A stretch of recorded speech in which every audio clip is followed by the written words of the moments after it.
ತಾಯಿ ಮನಸ್ಸು ಮಾಡಿದರೆ ಮಗನನ್ನು ಜಗತ್ತಿನ ಶ್ರೇಷ್ಠ ವಿಜ್ಞಾನಿಯನ್ನಾಗಿ ಮಾಡಬಹುದು. ಶಶಿಕಾಂತ್ ಗುರೂಜಿ. ಕಲ್ಲು ದೇವರಲ್ಲ, ಮಣ್ಣು ದೇವರಲ್ಲ, ಮಠ ಮಂದಿರ ಮಸೀದಿ ಚರ್ಚ್ಗಳಲ್ಲಿ ದೇವರಿಲ್ಲ.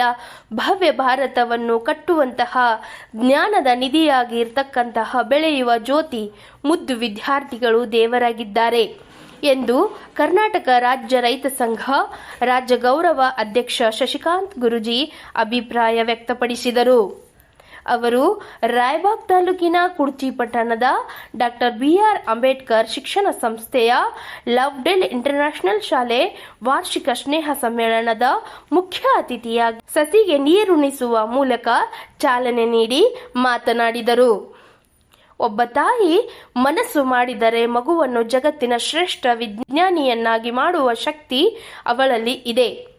ಅದಕ್ಕೆ ಜಗತ್ತಿನ ಶ್ರೇಷ್ಠ ವಿಜ್ಞಾನಿ ಆಲ್ವಾ ಎಡಿಸನ್ ಉದಾಹರಣೆಯಾಗಿದ್ದಾರೆ. ಯಾವ ವಿದ್ಯಾರ್ಥಿಯಲ್ಲಿ ಯಾವ ಜ್ಞಾನ ಇದೆ ಗೊತ್ತಿಲ್ಲ. ಅದಕ್ಕಾಗಿ ವಿದ್ಯಾರ್ಥಿಗಳು ಮೊಬೈಲ್ ಬಳಕೆ ಮಿತಿಯಾಗಿಸಿ ಶಿಕ್ಷಣದತ್ತ ಗಮನ ಹರಿಸುವಂತೆ ಕರೆ ನೀಡಿದರು. ನಂತರ ಮಾಜಿ ಶಾಸಕ ಶ್ಯಾಮ್ ಘಾಟ್ಗೆ ಅವರ ಜಮೀನಿನಲ್ಲಿ ಎಕರೆಗೆ 180 ಟನ್ ಕಬ್ಬು ಬೆಳೆಸಲು ಸಹಕರಿಸಿದ ಸಿಬ್ಬಂದಿಗಳಾದ ಎಎಸ್ ಟೊನ್ನೆ ಅವರಿಗೆ ಪ್ರಥಮ ಬಹುಮಾನವಾಗಿ 1 ಲಕ್ಷ ರೂಪಾಯಿ, ನಯೀಂ ಪಿನಿತೋಡ್ ಅವರಿಗೆ ದ್ವಿತೀಯ ಬಹುಮಾನವಾಗಿ 75,000 ರೂಪಾಯಿ, ಬಾಬಾಜಾನ್ ಜನಾವಡೆ ಅವರಿಗೆ ತೃತೀಯ ಬಹುಮಾನವಾಗಿ 25,000 ರೂಪಾಯಿ ನಗದು ನೀಡಿ ಗೌರವಿಸಿದರು.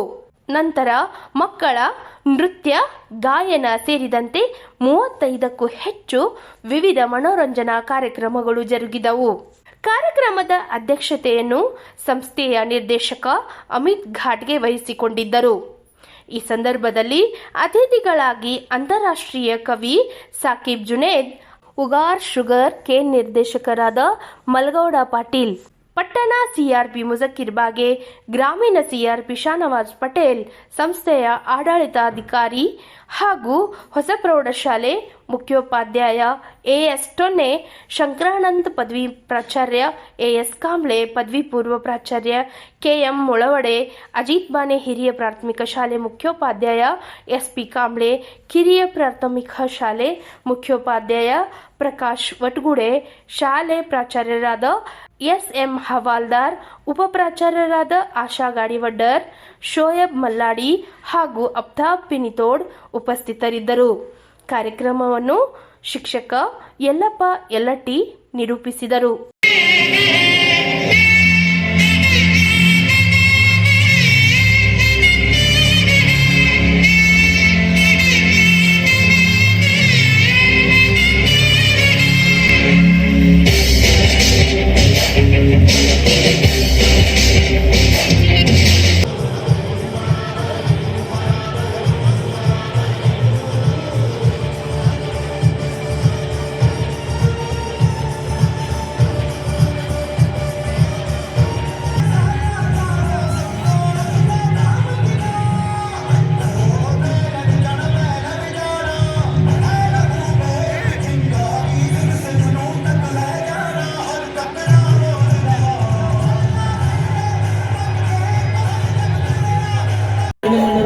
ವೇದಿಕೆ ಮೇಲೆ ಬಂದು ಆಸೀನರಾಗಬೇಕೆಂದು ವಿನಂತಿಸಿಕೊಳ್ತಾ ಇದ್ದೇನೆ.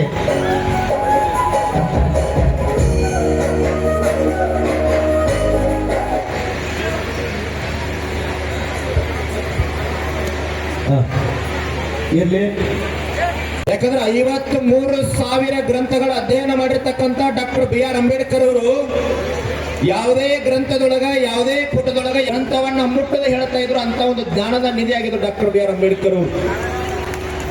ಒಮ್ಮೆ ಸ್ವತಂತ್ರ ಹೋರಾಟದ ನಂತರದಲ್ಲಿ ವಾದ ಮಾಡ್ತಾ ಇರ್ತಾರ. ವಾದ ಮಾಡುವ ಸಂದರ್ಭದಲ್ಲಿ ಮಧ್ಯಾಹ್ನ 12 ಗಂಟೆ ಸಮಯಕ್ಕೆ ಒಂದು ಚೀಟಿಯನ್ನ ಯಾರೋ ತಂದು ಕೊಡ್ತಾರ. ಅದನ್ನ ಓದಿ ಜೇಬಿನೊಳಗೆ ಇಟ್ಕೊಂಡು ಮತ್ತೆ ಡಾಕ್ಟರ್ ಬಿ.ಆರ್. ಅಂಬೇಡ್ಕರ್ ವಾದ ಮಾಡ್ತಾ ಇರ್ತಾರೆ.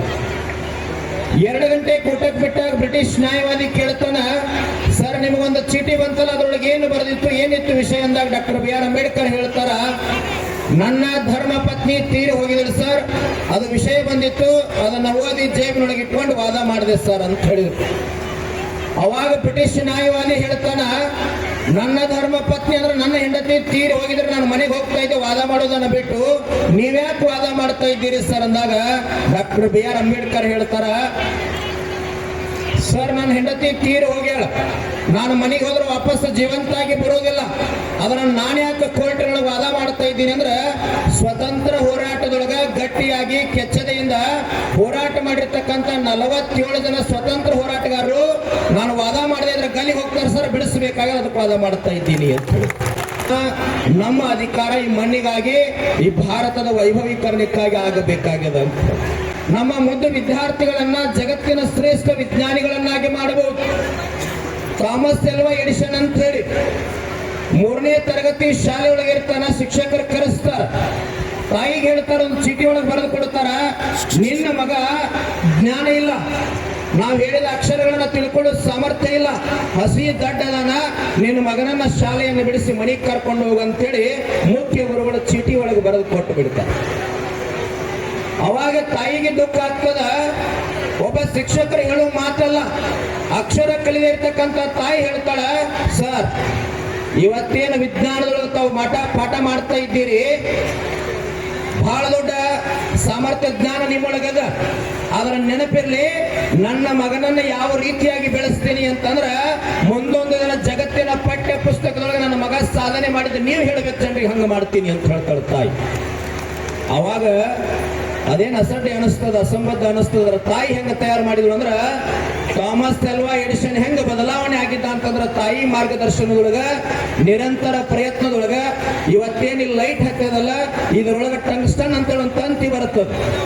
ಆ ತಂತಿಯನ್ನ ಕಂಡು ಹಿಡಿದಿರ್ತಕ್ಕಂಥ ಜಗತ್ತಿನ ಶ್ರೇಷ್ಠ ವಿಜ್ಞಾನಿ ಯಾರಾದ್ರು ಅಂತಂದ್ರ ಥಾಮಸ್ ಆಲ್ವಾ ಎಡಿಸನ್ ಆಗಿ ಬದಲಾವಣೆ. ಯಾಕೆ ಈ ಮಾತನ್ನ ಹೇಳಿದೆ ಅಂತಂದ್ರ ಯಾವ ವಿದ್ಯಾರ್ಥಿಯೊಳಗೆ ಯಾವ ಜ್ಞಾನ ಇರ್ತದೆ ಗೊತ್ತಿಲ್ಲ. ಮಾನದ ಸಂತ ನಡೆದಾಡುವ ದೇವರು ಜ್ಞಾನ ಯೋಗಾಶ್ರಮದ ಸಿದ್ದೇಶ್ವರ ಸ್ವಾಮಿಗಳು ಯಾರಿಗೆ ದೇವರಂದಾರಂದ್ರ ಕಲ್ಲು ಮಣ್ಣು ಮಠ ಮಸೀದಿ ಚರ್ಚ್ಗಳಿಗೆ ದೇವರಂದಿಲ್ಲ.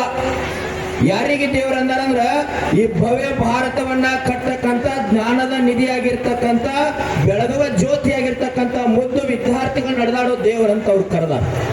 ಇದು ಸಾಮರಸ್ಯದ ತಾಣದ ಡಾಕ್ಟರ್ BR ಅಂಬೇಡ್ಕರ್ ಹೆಸರಿಟ್ಟೇರಿ ಅಂದ್ರೆ ಇದು ನಿಜವಾಗ್ಲೂ ಜ್ಞಾನದ ನಿಧಿ ಅದ. ಕೊನೆಯ ಒಂದು ಮಾತನ್ನು ತಮ್ಮೆಲ್ಲರಿಗೂ ಹೇಳ್ತೀನಿ ನಾನು, ಇವತ್ತು ನಿಮ್ಮ ಕೈಯೊಳಗೆ ಮೊಬೈಲ್ ಇಲ್ಲ ಅಂದ್ರೆ ಯಾರು ಕೈ ಎತ್ತೋದಿಲ್ಲ. ಮೊಬೈಲ್ ಇಲ್ಲದ ಜಗತ್ತಿಲ್ಲ. ಅದರ ಮೊಬೈಲ್ ಯಾವುದಕ್ಕೆ ಬಳಕೆ ಆಗಬೇಕು, ಎಷ್ಟು ಸದ್ಬಳಕೆ ಆಗಬೇಕು ಅದಕ್ಕೆ ಬಳಕೆ ಆಗ್ತಾ ಇಲ್ಲ.